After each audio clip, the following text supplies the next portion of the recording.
I have a sex addiction. Every night, I hear my cousin Lily and her boyfriend Marcus having sex. It's making my addiction worse. Gradually, I started fantasizing about Marcus touching me. Until one time when I went back to Lily's hometown with her, the train was shaking violently. Marcus accidentally ended up on top of me. On New Year's Eve, Lily invited me to go back to her hometown with her. When we got to the station, I found out her boyfriend was coming along too to meet her parents. My mouth fell open slightly. Her boyfriend was 6'3", and his muscular physique was hard to miss. When he saw me, he looked me up and down too. The gray shorts he wore showed an obvious change in certain areas. He greeted me, but his eyes were glued to my cleavage. I've always developed early, and today I was wearing a V-neck shirt. The line on my chest was like a bottomless valley. I was also wearing a short skirt. One slight bend and you could see everything underneath. He stood behind me, and I could feel his burning gaze.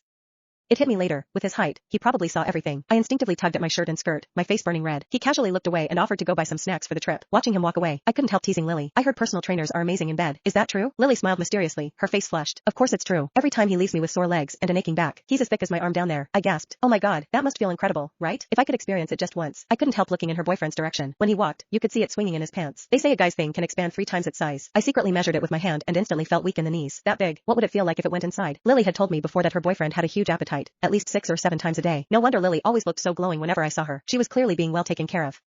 While I was lost in thought, Lily leaned over and winked at me. You're still a virgin, right? Want to try it? My breathing quickened. I bit my lip, feeling guilty. Lily, stop teasing me. When I looked up, I caught Marcus's eyes flashing with interest when he heard Lily say I was a virgin. Finally, we got on the train. Lily had bought tickets for a sleeper car. There were only the 3 of us in this compartment, with a curtain at the entrance for privacy. She and Marcus were lying on the bunk across from me. Lily was on her phone, leaning against him while his hands roamed freely over her chest. Watching made my face flush and my heart race. I could only awkwardly scroll through my phone, but my eyes kept drifting back to them. Lily was wearing a tight purple dress today that showed off her perfect figure. 10 minutes passed, and I'd already seen Marcus slip his hand between Lily's legs several times. When his fingers came out, they were wet and sticky.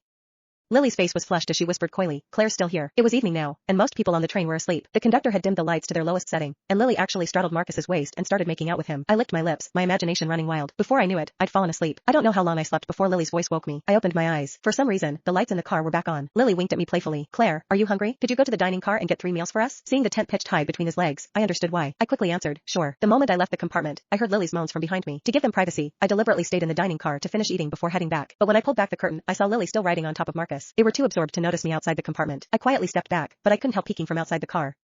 Watching that shameful scene, my mouth fell open. They could even do it in that position. I felt my body go weak as I leaned against the wall, rubbing my thighs together to their rhythm. After about 15 minutes, I heard the sounds inside finally stop. The moment I walked in, my foot slipped and all the meal boxes in my hand spilled onto my bunk. A strong, powerful arm caught me. I looked up and saw his sausage and meatball swinging right in front of my face. My face turned bright red. Lily rushed over to comfort me. It's okay, you can sleep with us. We're almost there anyway. What? My heart jumped, but thinking of that huge sausage, I felt oddly excited. Lily leaned close to me. Her body smelled faintly of sex. Marcus and I have a double bunk. It's big enough for 3 people. Looking at my bunk covered in greasy food, I bit my lip. Okay then. I originally wanted to sleep on the outside next to Lily, but she said she and Marcus both got hot easily and wanted me to sleep in the middle. I had no choice but to agree.